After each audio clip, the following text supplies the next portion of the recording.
Good evening, everybody, and welcome to Oak Park in County Carlow.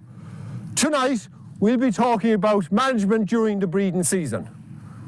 My name is Richie O'Brien, and I am the coordinator of the Teagasc Glanbia Future Farm programme. Tonight, we are joined by one of those participants, Francis Nolan. And we have footage from his farm where we will talk about, and Francis will talk about, 4 key areas during the breeding season. His management plan, disease control, nutrition, and genetics in his herd. So come join us in the studio and we will meet the rest of the speakers.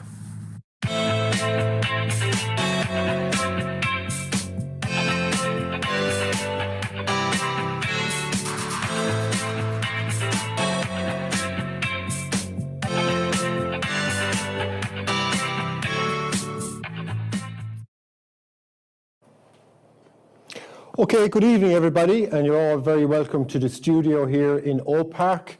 And first thing I just want to say is this, for the next 40 to 60 minutes, this is going to be hopefully a very interactive session. We have a Q&A section at the end of your screens there, so please put in your questions and we'll deal with them right through for the next 40 minutes or so. So the first thing secondly on that is that this event is recorded, so tomorrow you'll be able to get this video on the Teagasc website. So firstly, I'm just going to introduce the speakers for tonight. And first of all, Joris, Joris is with Glanbia, vet with Glanbia. Maybe, Joris, you might introduce yourself there first. Okay, good evening, Richard, and everybody else in the studio. And everybody at home. So my name is Joris Somers. I'm the veterinary advisor for Glanbia Ireland and have been for the past 2 years, more or less. Before that, I was working as a vet in the vet college in Dublin. So that's my brief background. Okay, and the next speaker is George. Maybe you might talk to us a bit about yourself, George, and maybe the importance of the breeding, what we're talking about today. Thanks, Richard. My name is George Ramsbottom. I work here in Oak Park, actually, as a dairy specialist. I suppose breeding is really, really important on dairy farms, particularly spring calving dairy farms, because it allows us to align grass demand with grass growth. So factors such as submission rate, 6-week calving rate, preventing slippage and calving interval are all absolutely critical to ensuring high levels of profitability on dairy farms. Okay, thanks, George. And before we go to Francis, earlier this month, we went to Francis' farm in Muckalee, County Kilkenny.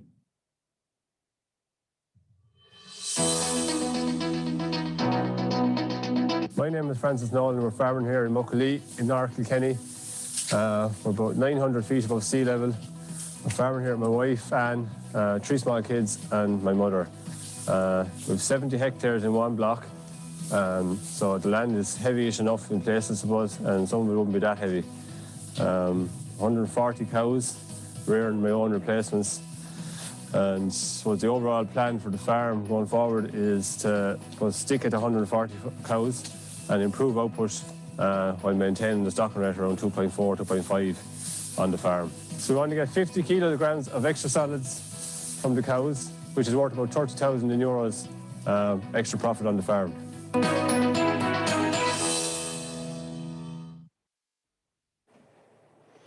Okay, we're back in the studio here with Francis, and I suppose when I always think of Muckalee, I think of 1984, Francis. It was a famous year for Muckalee, and tonight's another famous day for him. But maybe what happened in 1984? I suppose we won the county final in 84, Richie. I went on to win the Club All Ireland in 85, so barely remembered. Barely, good man. I remember as well. I remember as well. Listen, just on that, I always say to you, Francis, you're a new entrant, but you're into dairying, but you're in dairying for a good few years now. Yeah, this is my 9th season now, Richie, dairying. Back in 2012, I suppose we decided to go into dairy farming and started dairy farming in 2013. Okay, what were you at before that? What type of farming? With sucklers, I suppose, before that, selling stores and selling whalings. So we changed over. And maybe just tell it briefly, just your education before this, just... Yes, I suppose when I left school, I went to Kildalton Agricultural College, done the year there, and that was basically it. I suppose I came back home farming full-time then after that. And on that video, you just talk about your plan, and I think it's important that you have a plan on farm, and your plan basically for the next number of years is what for the farm? Which I suppose we've numbers built up there now in the last few years, and we're kind of there. We're not going to go any more with numbers. So it's to get more out of the cows we have, I suppose, and keep the inputs, I suppose, the same, if not decrease inputs or keep costs down anyway. So that'd be kind of the plan. I suppose get more milk solids out of the cows. Okay. I suppose there's a plan there to get 50 kilos of milk solids, extra milk solids out of the cows, Okay. up to 2025. Okay. So, and that kind of sets the scene for our next video, which is about genetics and how genetics will get this extra 50 kilograms of milk solids from the farm. So the EBI of the herd is 139 for the cows, 72 for fertility, and 33 for milk. And the heifers coming in, I suppose, they're around 180 on average overall. Last year, the cows would have, the 6-week calving rate roughly 84%, with a 12-week breeding season. So performance is fairly good, I suppose, on breeding. The cows would have produced 490 kilos of solids sold last year. That was in 2020. So we're picking the bulls. We picked the bulls through sire advice. So we're looking for bulls with an average EBI of 250. We're looking for 100 for fertility and a plus 80 for milk. We're looking at maintenance and health as well. I suppose we want a plus for health, maintenance figure of 10 or plus. So we're looking at the bulls as well, I suppose, on sire advice. We're looking for a bull with probably less water, under 200 kgs for milk, and looking for plus 24 for fat and protein and solids. So we want to pick a bull that's not too high in milk, but producing the solids. And we put them through sire advice, and that'll match them to the cows. On the heifers, we pick kind of 3 bulls, high genomic bulls, but we'll have to have a proven calving difficulty for the heifers. And we have tried sex semen last year on the heifers. A small bit disappointed with the conception rates on the heifers, around 50% held for service. But we will try it again this year. I suppose we'll have the monitor system on the heifers this year, which will help with the timing of AI. So we will definitely try it this year again, because it does away with that small bull calf without a heifer, and you're getting the top genetics. Like, so you're getting your heifer calf out of your heifer, you're getting the top genetics in the herd. But on the bulls and the cows, we'll use about 10 bulls across the cows, to divide it up evenly over the cows, so that the same percent of each bull on the cows, and roughly 3 bulls on the heifers. Yeah, so we're milk recording here, so when we go to breed from the cows, we'll be picking the top cows in the herd as well as through milk recording, that we're using the figures milk recording, and we're picking our top genetics, I suppose, and breeding from them. We roughly breed, we want 50 heifer calves on the ground. Now we wouldn't need 50, but we rear 50 calves usually and have surplus to sell. So that's kind of used, roughly 230 straws used to get the 50 heifers on the ground. So that's where we're kind of working at the moment.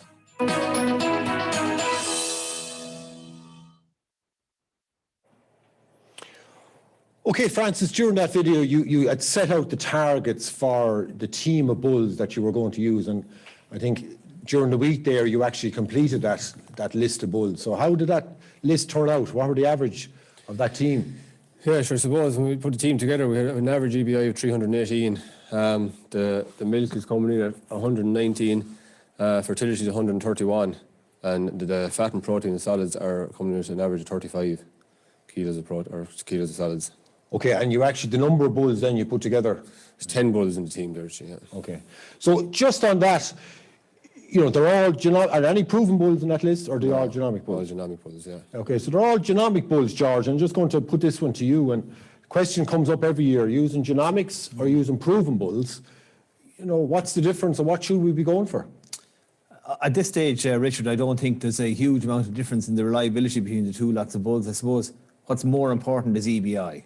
So if we start and we look for a relatively high EBI team of bulls, Francis has achieved a very high EBI target there of over €300. We'd have a target nationally of perhaps selecting teams of bulls averaging 270. And from that, some of them may well be daughter proven and others genomically selected.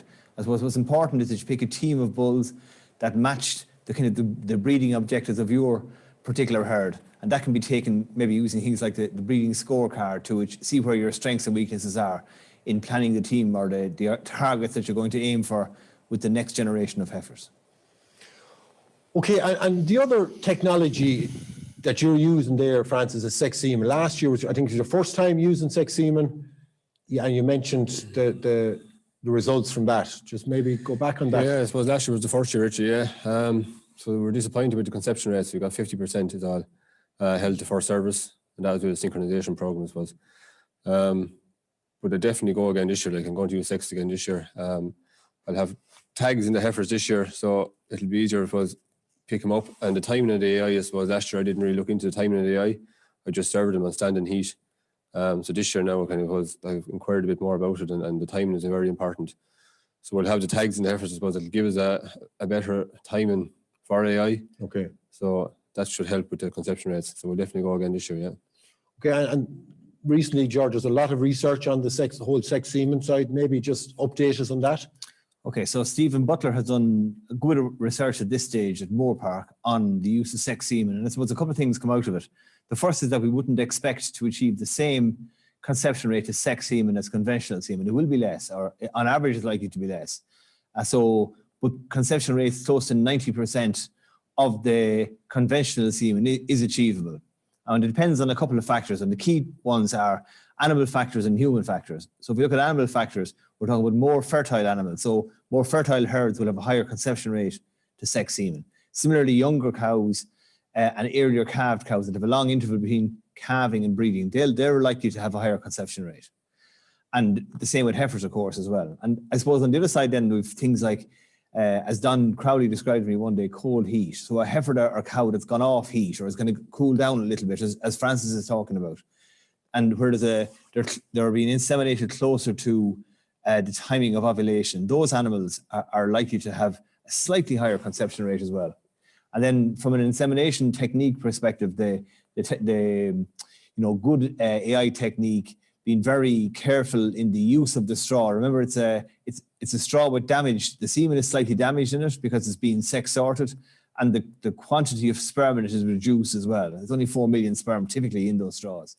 So there's a lot against you, but if it's done right, you'll achieve a near 90% similarity to the conventional semen. And in terms of the sex ratio, we're achieving typically 90% heifer calves from the sex semen, which is superb. Okay, George, are you recommending it wholesale? Not recommending it wholesale, recommending it judiciously. If you use those couple of criteria that are described, and maybe dip your toe in this year, and anecdotal evidence which suggests that people are dipping their toe in with a small number of straws this year to try it out. Use it on cold heat, highly fertile cows with a good technician. And probably the one that we've tested is the 4M product. And it's that kind of a 4 million sperm per straw product we're talking about. Okay, and Francis, any other traits that you're looking for in your team of bulls? Yeah, sure. I suppose we're looking at maintenance and health. There'll be the two other ones, very big ones. We're looking for maintenance of 10 or plus, and we have a plus for health, and we're definitely not a minus. So them two things, I suppose, are coming into there now. Yeah. And I suppose I'm kind of looking at pedigree bulls more so than SRMs at the moment. I kind of like to pick a pedigree bull. And you weighed, just talk about that maintenance figure, you actually weighed your cows last summer in July, your mature over third lactation. What weight were they again? The mature cow was coming in around 580 kilos for over third lactation. Okay. And does that match, did both match the maintenance and the weight, George? The maintenance subindex is highly correlated with live weight in third lactation at 150 days in milk. So for a herd with a maintenance subindex of around 15, we're talking about an average live weight for those cows of around 560, 570 kgs. Okay. It's fairly accurate. Okay. You're not using Gene Ireland bulls, Francis? No. Okay. George, maybe you might comment on that? I think there's opportunities for farmer to use packs of Gene Ireland bulls, not individuals. And similar to the team of bulls that Francis is talking about, teams of bulls need to be used evenly to spread the risk of any individual bull rising or falling substantially, particularly falling, of course. So if you're using Gene Ireland bulls, you're going to be a generation ahead of the next last year's bulls. So we'd expect the EBI of those bulls to be on average higher. But they need to be used in packs, used evenly, and no individual bull is overused to spread the risk. Okay, with that, just to remind you again that we have a Q&A section at the end of your screen. Please keep the questions coming in. There's a good few questions coming already, so please keep them coming in. So our next section, our next video where we took on Francis Farm in early March is dealing with the whole area of disease and health management on his farm. So we're vaccinated for most things on the farm here. We're vaccinated for lepto, IBR, salmonella, the three main ones, I suppose. The heifers would have got their first shot already, and they'll be getting their second shot now in another 2 weeks' time before breeding. And the cows will get probably the end of March, 3 weeks out from breeding, so they will their lepto shot. IBR is done twice a year, live vaccine every 6 months, usually December and June time. And salmonella is done kind of August time. So the heifers get 2 shots, and the cows get a booster shot every year around August time. So they do. So we're trying to prevent, I suppose, most things on the farm. We'll vaccinate for scour in the cows with rotacorona. Usually do them kind of first week of January, get most of them. Maybe the last 20 be done then kind of 1st of March, the later ones. So, and the calves will be done for Bovipast. The calves are vaccinated for Bovipast kind of about 2 weeks to 3 weeks of age, their first shot, and then get their booster shot then 4 weeks later. So we're doing good with the vaccinating on the farm. In regard to lameness on the farm, I suppose we're footbacking cows regularly there. We footback the cows every 5 days at the moment. With a solution of copper sulfate or zinc sulfate, kind of different ones, different times. So every 5 days we run them through it once. And then rodas as well. Rodas are in fairly good condition. We're trying to keep them maintained as best we can. So they're the 2 main things, I suppose, for lameness on the farm. Yeah, so pre-breeding, we would have been doing like pre-breeding 3 weeks before breeding. So we tail plant the cows and watch them. So anything that wasn't cycling then was would have been scanned, and anything was dirty was washed out, or anything needed to be treated was treated that time. Any tin ones then that weren't cycling, I suppose, we put them on today, and you'd usually get them within the 3 weeks, the first 3 weeks then. But this year, I suppose, we have the collars on. So it would be depending on the collars now to pick up any cows that aren't cycling, and hopefully we'll pick them up even before the 3 weeks before breeding, and we'll have them sorted out for the first 3 weeks of breeding. With regard to the ones today, I suppose, on the cows, it's a big I think it's a big thing there for cows. It really works. You always get the cow within the 3 weeks. She'll cycle. Like if you put her on today, you'll get her within the 3 weeks. She'll come cycling like usually, and she'll hold as well. Usually they'll hold in calf. Like that's the main thing I suppose with them. They'll always hold.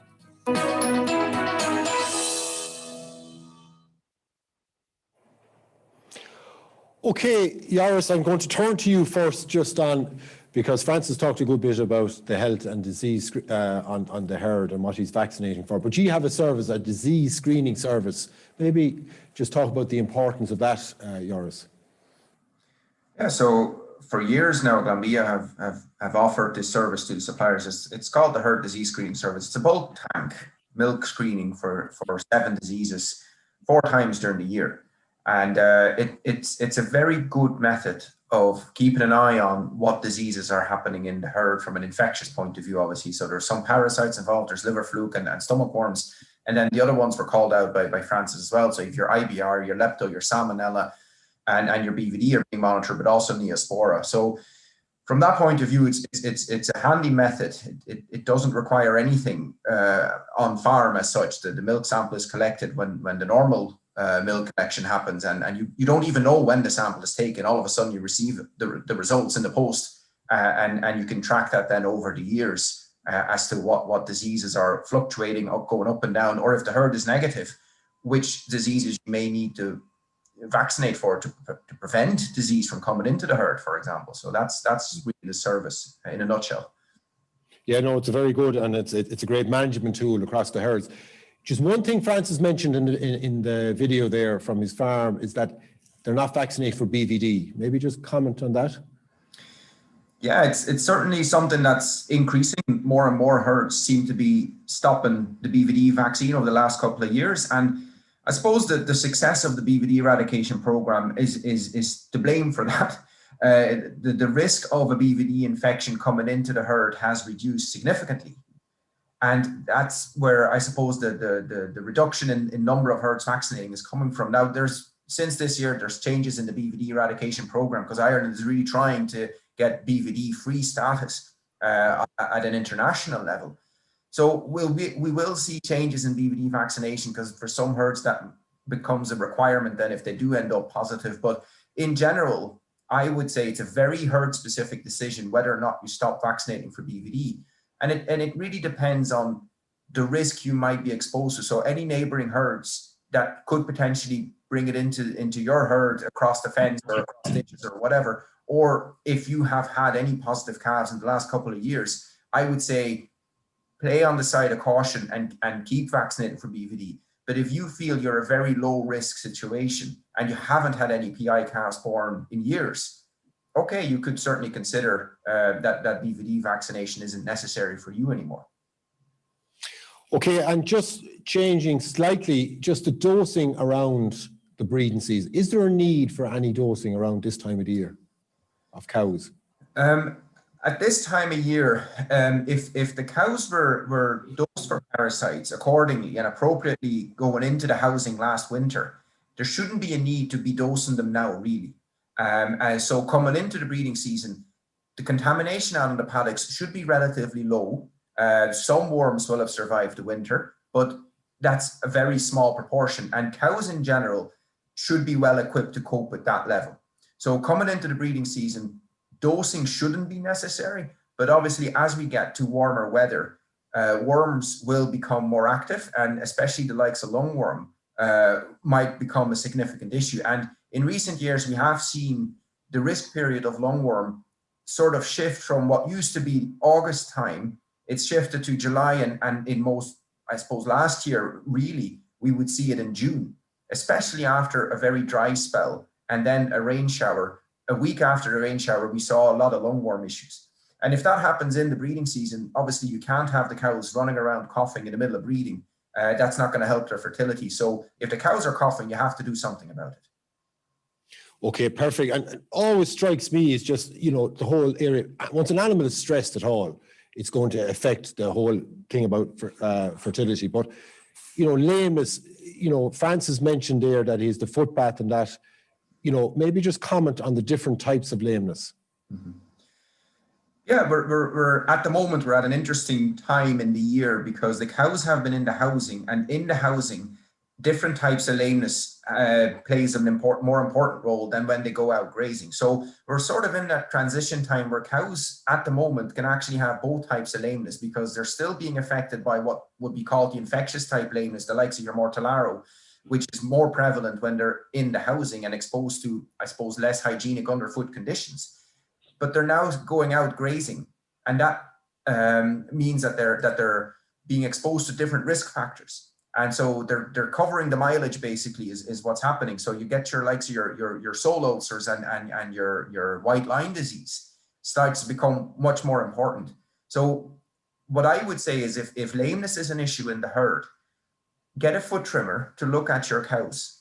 And that way you will actually know what the type of lameness is that you have. And if it is the type of infectious lesions like Mortellaro, foot baths is really what you should be looking at.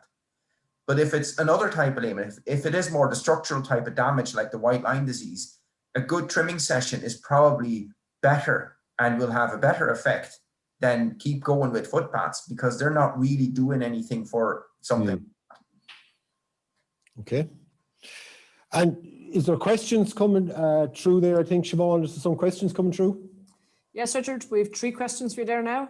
What percentage of the picked bulls are first generation bulls? Okay, George, I'll pass back to you. See, that's for you, Francis, is it? It's big bulls, yeah. They're all first generation, aren't they? The bulls. So so in Francis's case, they're all first generation bulls, yeah. Yeah, on Francis' farm. Yeah.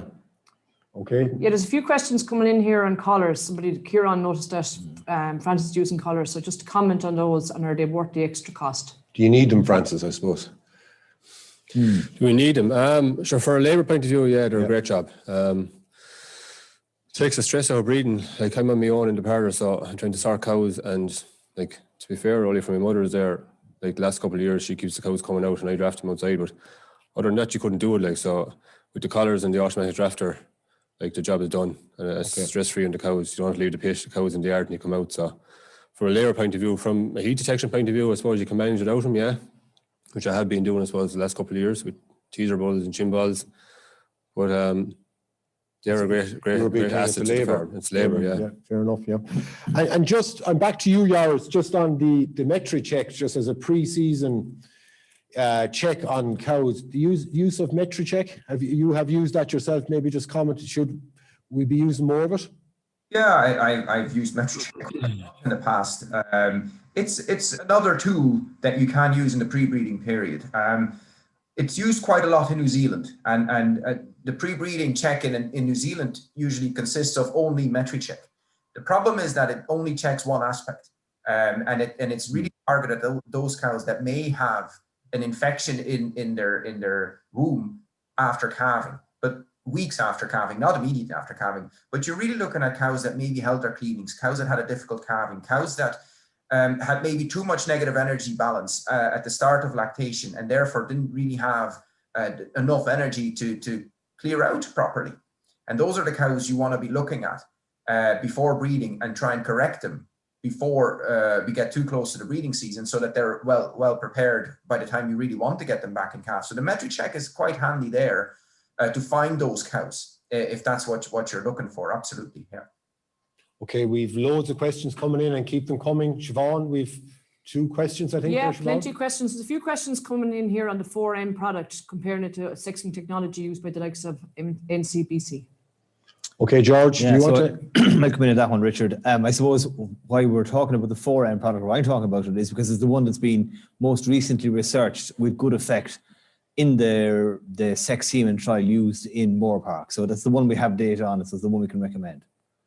Okay, and Siobhan, you have another question? Yeah, Shane has a question here. Do sex semen straws have to be thawed at a higher temperature than conventional semen? I don't think so. I think it's the important message though would be, Richard, is to get the thaw temperature correct when they're being thawed. And I don't think the temperature is any different.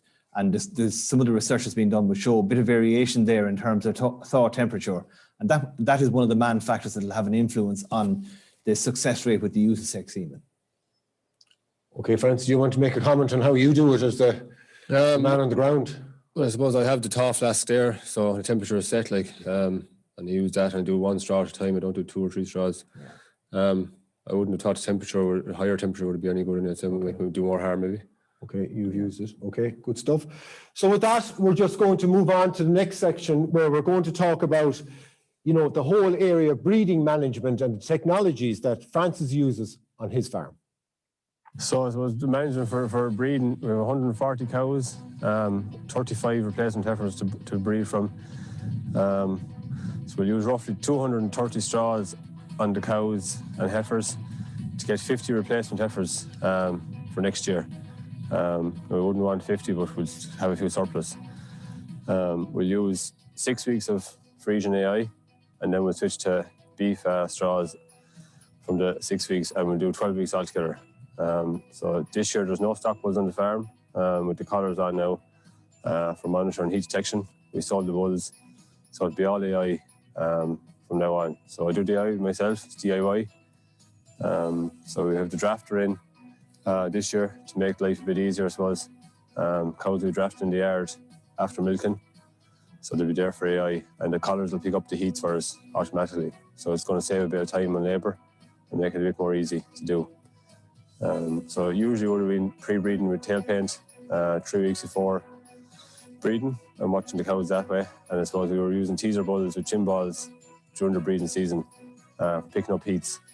So we've decided to put in the drafter for a labour point of view and for monitoring the cows with health as well as heat detection.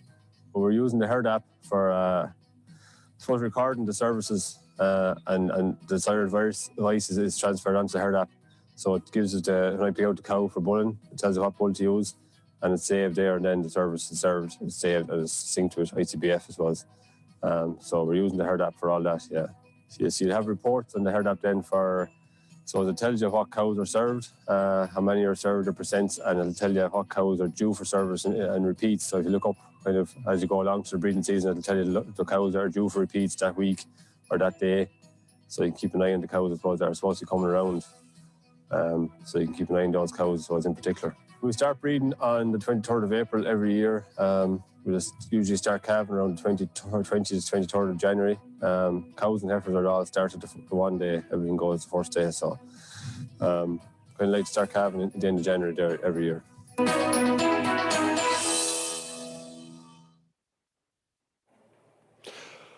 Welcome back, and again, I'm going to go back to you, Joris, and like the whole area of synchronization, to me, I get confused every year. I have to go back to the Bible and have a look and see all these different programs. You know, should we be using synchronization? I think as a rule, we shouldn't. I think if our cows are well prepped in the pre-breeding period, you probably shouldn't need any synchronization because it'll just happen naturally and they'll be ready. But there are some cases where a treatment, which synchronization is, a treatment is necessary. You have your cows that may be very late calving or cows that don't come bulling on their own accord. Those are the cows that need a bit of help. And so I would say synchronizing those cows, there is some benefit in that. Or using a synchronization protocol for cows that didn't come through the pre-breeding fully clean and in the pre-breeding exam are picked up as maybe having cysts or having an endometritis, those cows would benefit from a short cycling sort of synchronization protocol to get them back on track and don't let them fall off the wagon basically and miss the whole breeding season. Now, obviously, there is a simple synchronization protocol that you can use on your heifers and everybody sort of understands that, where you only use PG, but there's very complicated protocols where you can either still do heat detection and then AI the cows based on the heat that's shown, or even you go a step further and you use fixed time AI where you don't even do heat detection anymore.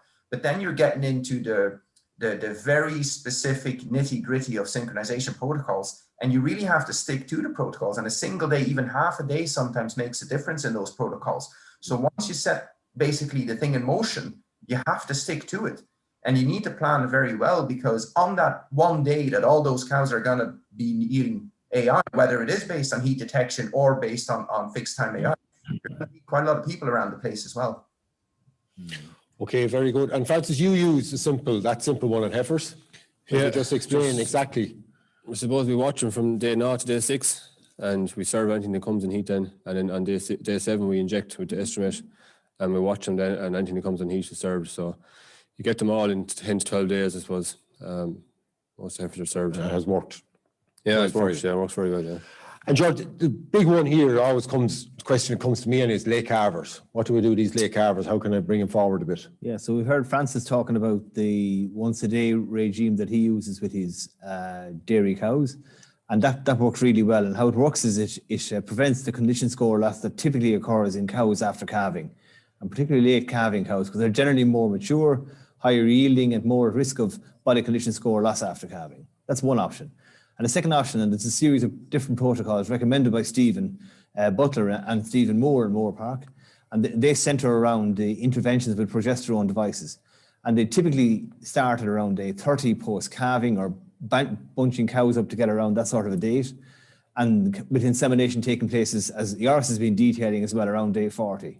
And they're equally successful at stimulating heat. I'm not so sure with freshly calved cows and intervention and insemination on day 40, how successful they are actually getting a cow and calf, but at least you have the ball rolling, and there's a good chance they'll go and calf before the end of the breeding season with those interventions. Okay, and just moving on from that, I think Francis mentioned that he's using Frisian AI for 6 weeks and then moving to beef. Yeah. Just maybe comment on the beef AI, George. Okay, so I suppose in the last couple of years, there's been a bit of a turnaround there in the development of the dairy beef index, and that can be used with some of the changes that are in it. It evaluates beef merit based on calving and beefing merit of the individual bulls. And with the new classification of calving difficulty, there are opportunities there to select suitable beef AI bulls for maiden heifers, just as there is for suitable AI bulls, beef AI bulls for mature cows. And I suppose the best person to talk to about that would be to talk to your own AI company. They won't see you wrong in terms of choosing suitable bulls for beef bulls for your dairy herd. Okay, and I think we have a few questions coming in, Siobhan.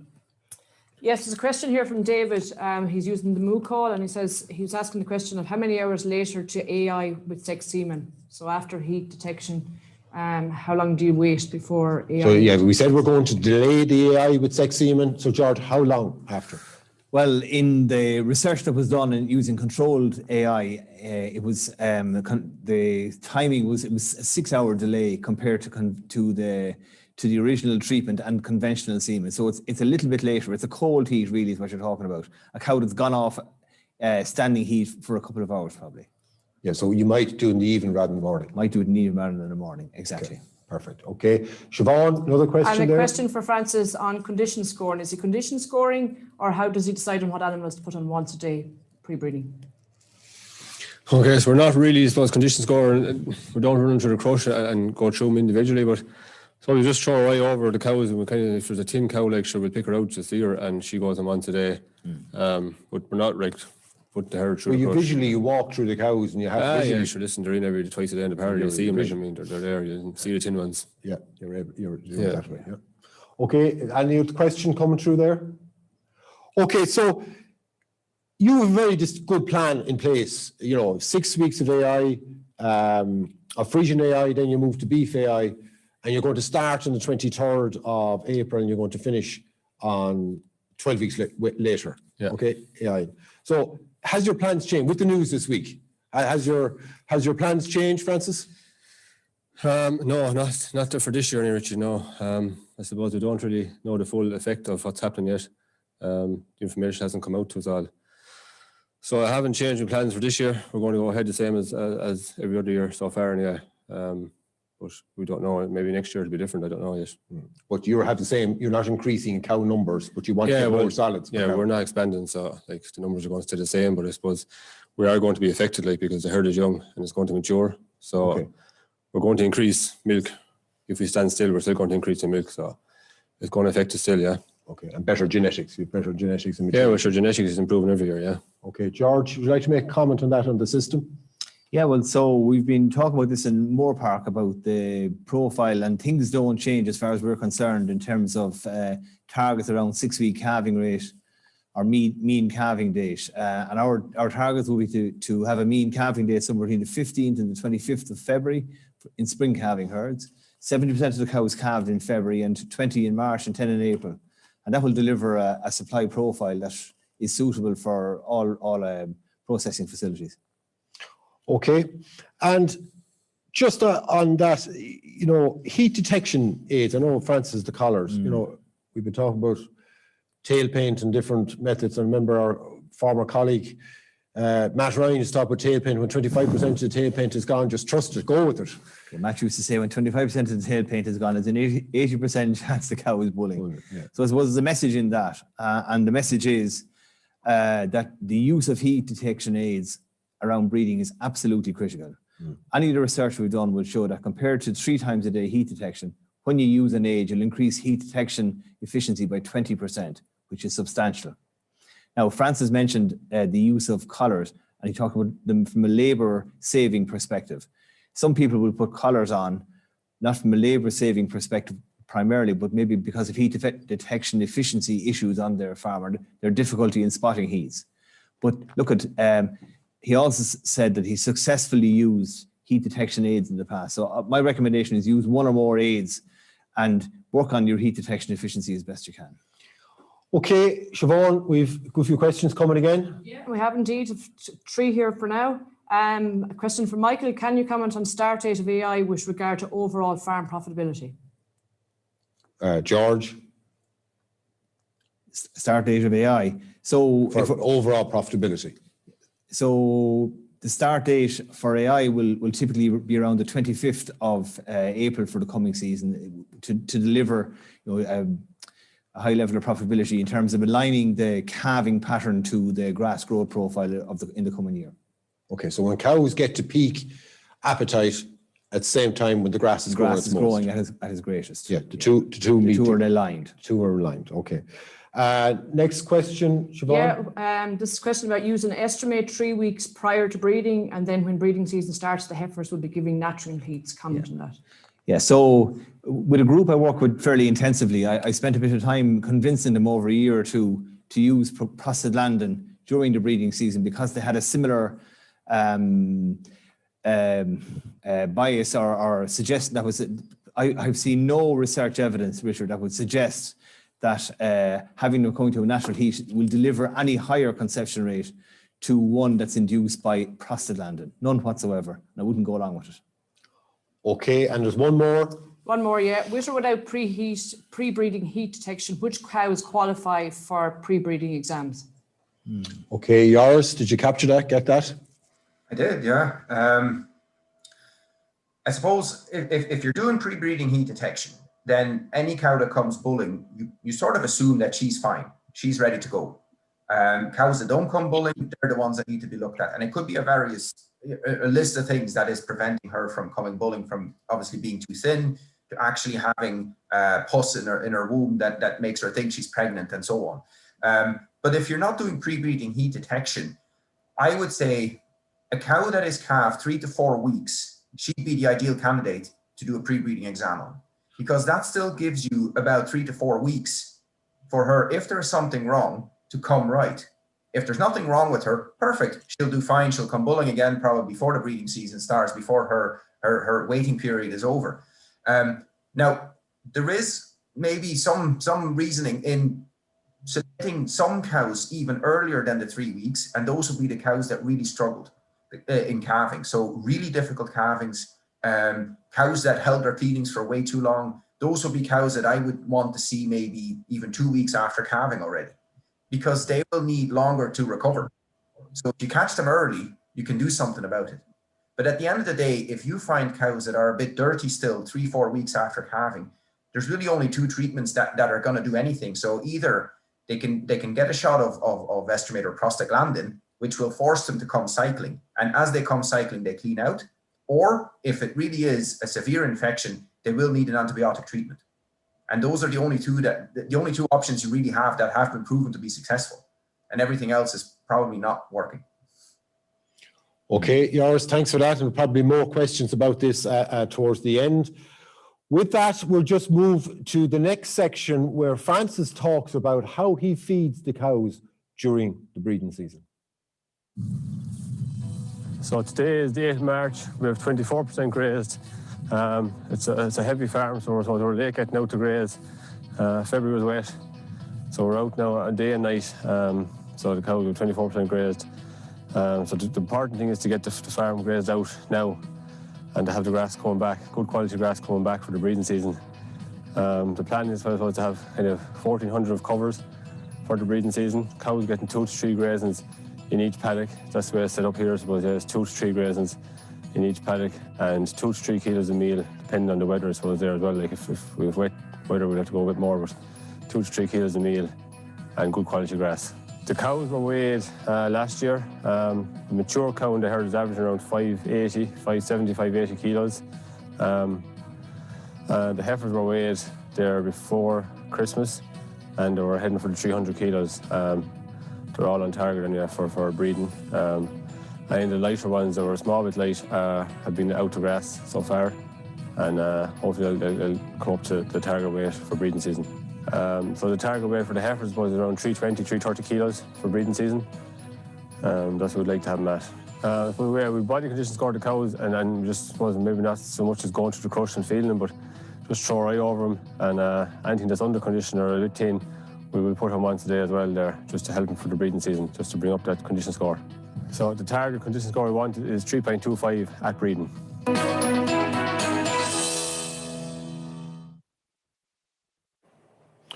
Okay, welcome back again, and keep the questions coming through. George, I go back to you on the whole area of minerals during the breeding season.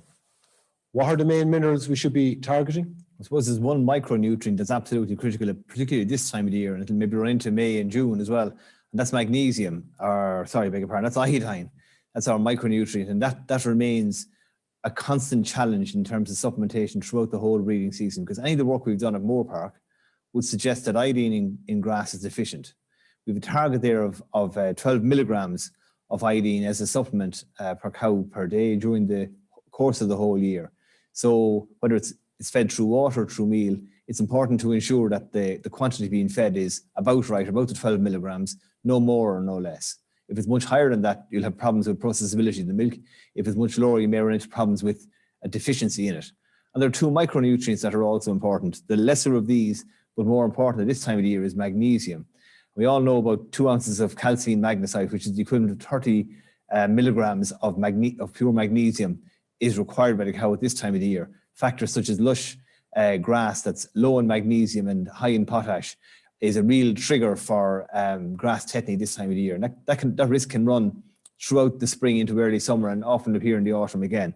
So magnesium is important anyway at this time of the year. And the second one that's becoming more and more of an issue, and it's surprising, I spoke to a couple of nutritionists and people working in the industry, and they were telling me that phosphorus is occasionally becoming an issue nowadays. They're seeing more of it than they have in the past. And if you think about it, on P-deficient soils or in situations where cows are milking a lot are on high volumes of milk, there's quite a drain on phosphorus from the cow in the year. And you'd be surprised at phosphorus being deficient, even though it's typically considered a macro or a nutrient, but it is problematic occasionally on farms as well. How do you see it on farms? What's the symptoms? So you'll get a phosphorosis in cows, which is kind of, clinical depraved appetite. They're chewing this or they're eating that. And you'll test it in terms of the dry matter content or the composition of grass or silages to try and pick it up. Okay. And just on supplementation during the breeding season, from your point of view, how much would you be feeding meal-wise? Sure, I suppose that time of year we're on 2 to 3 kilos of meal, depending on the weather, obviously. If we get wet weather, we'll be up in the meal. But if the weather is good and dry and the grass, we're hoping to get paddocks cleaned out now at the moment. So we have good covers, clean covers coming through, and hopefully going into kind of 1,400 covers with the cows and 2 to 3 kilos. But like, as I say, if the weather is wet, we'll be up in the meal to them, because dry matter intake is probably very important that time of year. Yeah, I always look at, like, if a cow is eating 18 kilos and 2 kilos of that is going in as meal, the most important one here is the quality of grass, because that's the biggest part of the diet, isn't it? Yeah, if it's dry, but if it's grass is wet, she needs the intake. Yeah. She needs the intake. Okay. Joris, just on that, is it too late to test that? Like, we're after coming through the dry period. A lot of cows have got minerals during the dry period. They're probably at a reasonable level of meal at the minute. Is it too late to test animals, or how do we test them for mineral deficiency? The best way to test for the mineral deficiency is a blood sample from a number of cows. So if you have let's say 100 cows or 120 cows, you'd be looking at 10 to 12 animals that you want to sample. Get a blood sample tested in the lab, and that will tell you very specifically which minerals and trace elements might be deficient. Milk samples, not ideal, doesn't always work very well for all the minerals. So blood is definitely the way to go. Now, are we too late? Probably not too late, because we still have a couple of weeks to go before the breeding season starts. So if we find deficiencies, we still have a chance to correct them. Now, the fact that cows are still on, most cows anyway, are still on a fairly high level of meal, a good quality meal will have sufficient minerals in there for most cows, unless the grass is very, very deficient, or the silage they might still be on is very, very deficient in the likes of iodine, for example. But it is important that they get that daily intake of magnesium. Now, cows that are not that long calved, what might happen is that you still have a bit of interference, I suppose, from a residual effect of the dry cow mineral in those animals.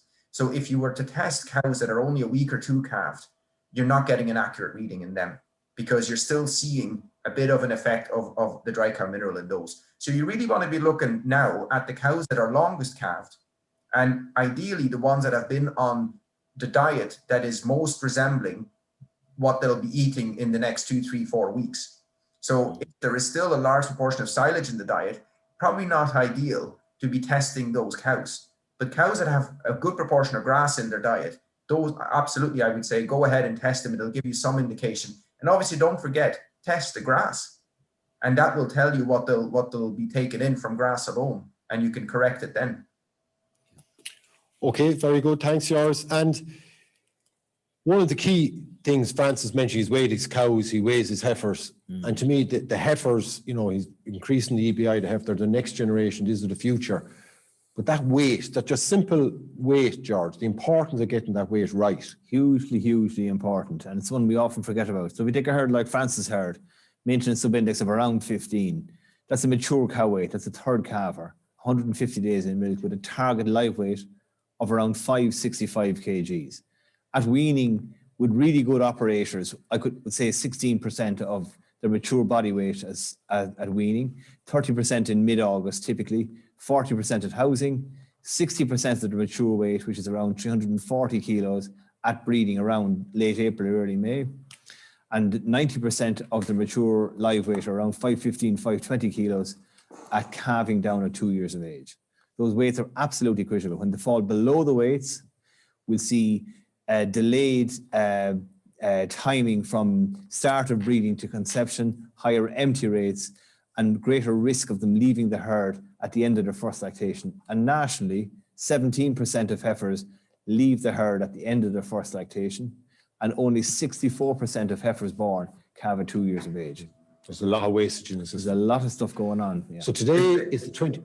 Sorry, Joris. Come in Yeah, there. no, if I could just comment on that, because George is absolutely right. It's about hitting those targets. And I suppose if you think back, those heifers that are going to be bred now, coming in a couple of weeks' time, their targets really should have been set out 12 months ago. And it really is part of planning ahead and having some form of a heifer rearing program in place where you set out targets for the heifers to reach after the first grazing season, during the first winter, coming into the breeding season. And they really need to hit those, because from experience and doing pre-breeding exams on heifers, I know that heifers that didn't reach, let's say, 300 kilos for a Frisian, there was nothing happening on their ovaries. So they have absolutely no sign of any future ovulation happening just yet. But any heifer that gets to the 320, 330 kilos, you see those ovaries basically spring to life and they start ovulating. And you know those heifers are going to do absolutely fine in 2-3 weeks' time when the breeding season actually starts. But it is about getting those targets onto them very early on already in their life, basically, and setting them up well, and don't leave it until the last moment to try and get them to catch up. So that's very important here as well in the nutrition. Perfect. Listen, today is 25th. I'm a month from calving. My heifers are underweight. I weigh them. I know they're underweight. Come across it every year. Heifers are underweight. What can I do today, George, to rectify that? Yeah. So the the first thing is you've 30 days to breed, and I think you'll find that you'll gain 30 kilos of grass if you go now. That's the first thing I do. If you're short of grass, supplementation, even a couple of kilos of rolled barley here now in the breeding season, make an awful difference to heifers. A prolonged bit of feeding will keep them right. And I suppose just to pick up on another point that Joris said about weighing, there's no point in weighing, Joris, unless we actually do something about the results that we get. Absolutely. And what you'll find is the target weight is X. And I say as a rule of thumb, and it's 10% below that target weight, they're the ones you really need to focus on to pull them up. And the longer you have, the more opportunity you have to correct the fault that's there. Okay, and we've a couple of questions, Siobhan, a few questions coming through there. Yeah, a few questions specifically on minerals. A good few questions on giving the mineral bolus pre-breeding. Oh, yeah. And the second one then is on application of micronutrients on grass. Okay, I'll turn to you, George. And the bolus first, George. Bolus first. In situations where there's a planned low concentrate supplementation rate throughout the summer, or nil concentration, or use of concentrates, in those scenarios, boluses are pretty effective at supplementing. You'd be surprised maybe towards the tail end in terms of their application dose rate. Typically they last for 6 to 8 weeks and generally provide good coverage for most of that time. On the micronutrients, I've seen no evidence to suggest that application of micronutrients changes the imbalance or balance of micronutrients available through the plant. I think there are more efficacious ways of achieving micronutrient supplementation where it's needed. Okay. And the micronutrients on grass, George? We covered that one, Richard. Okay. So the other question there I have is it's the grass point of view, you know, its importance, and you mentioned it earlier, you want to get the quality right and the whole lot, Francis. But at the minute, how much have you grazed at the minute? So we had 24% grazed on the 8th of March. We're probably up around 40% maybe at the moment. Yeah. So probably behind target, but be a later farm, so like we're still okay. I wouldn't be worried about it yet anyway. Okay. But if the grass gets ahead of us in the second round, we can just skip first round, some in the first round, and go back to paddocks that were grazed first. Okay, and we have a few more questions coming through, Siobhan. Yeah, there's a few questions here. There's one specifically, I suppose, in relation to the Glanbia milk supply policy. How will this, specific to Francis, how will this affect him, or how will it hinder his system? Yeah, well, sure, I suppose we don't know the full outcome yet because we haven't got our information sheets out. But yeah, it's going to affect me. Like I have a young herd, and I suppose the next couple of years are going to mature, so the milk is going to increase. And I suppose with genetic gain, you're increasing anyway. So like at the 2.5% that they're allowing, like it's not going to cover that. So I think everyone's going to be affected by it. Probably not going to change the plans at the moment. We'll wait and see. As Glanbia are saying, it's temporary, so we'll be hoping it's temporary.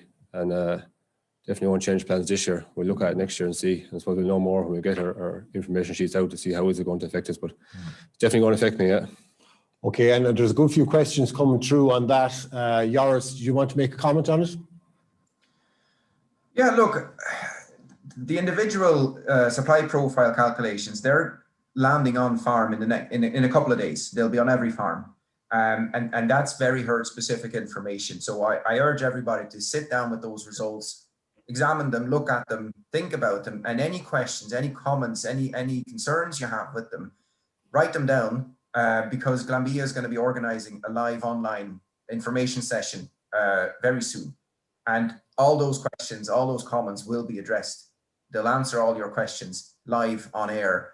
So sit tight, look at your results, and join that session, and you'll be a lot wiser at the end of that, and hopefully put your mind at ease as well. Okay, thanks, Joris. And Siobhan, we've one last question. Yeah, we've just this question back here on sex semen straws. What criteria does Francis use to pick cows for sex semen? I don't use sex on the cows, it's just on the maiden heifers. I generally get enough heifers out of the cows. With the first even 3 weeks, we get enough heifers. So I don't use sex on the cows, just on the maiden heifers. Okay, The criteria used in the Moore Park research, greater than 60 days in calf, a fertility subindex of greater than 60 euro, and lactations 1, 2, and 3 were the criteria used when selecting cows for sex semen. Okay, thanks, George. And I think there's a lot of questions coming through, so I'm just going to take a few more, Siobhan. Yeah, and they're kind of across the span of what we've dealt with this evening. But painting iodine onto cows' backs and flanks, what role does that play meeting iodine requirements? Yours, so George first, maybe. Very effective. Any of the research has been done on the side of the udder where the skin is thinnest, is where it was greatest level of absorption. I can't tell you the rate off the top of my head. Joris, any comment on that? Absolutely, George. You're absolutely right. It's very effective, very quick uptake. But you do have to be careful that you don't over supplement, because it will show up in the milk. And as George pointed out, that's a processing issue. So before you go and do that, you need to know, are the cows deficient?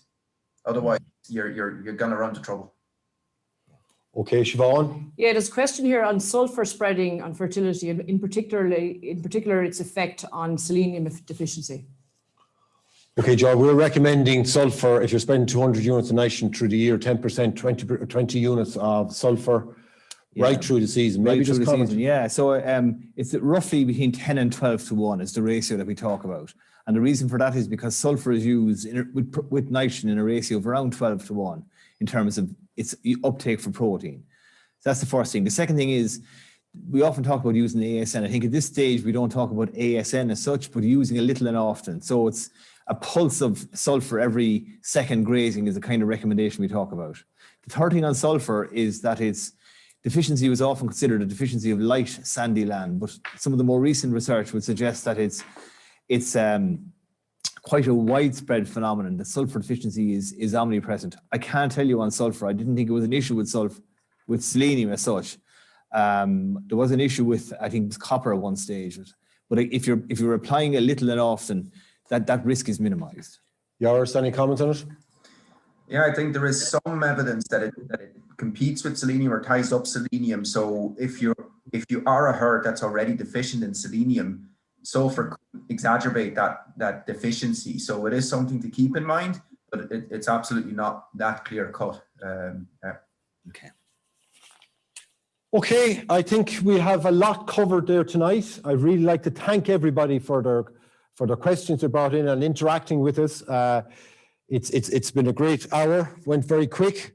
I'd really like to thank the speakers, and particularly to Francis. You know, we took a lot of his time. It's a busy time of the year. We spent a while on his farm earlier on this month, and to the whole family. I think they're looking in. Francis, you can say hello to them there at home. So fair play to them, and thanks to all the family for this. And thanks to our speakers, to Joris and to George. Thanks very much for coming on. Thanks to Siobhan, Regional Manager, and a special thanks to Declan, I suppose. He gets very little thanks maybe. He's always in the background. We should put him in the camera, in front of the camera sometime. But he does a great job in the background, and really thanks to him for that. So the last thing is, the videos, this webinar, it will be on the Teagasc website for anybody from tomorrow if you want to view. So good night, and thank you very much for listening.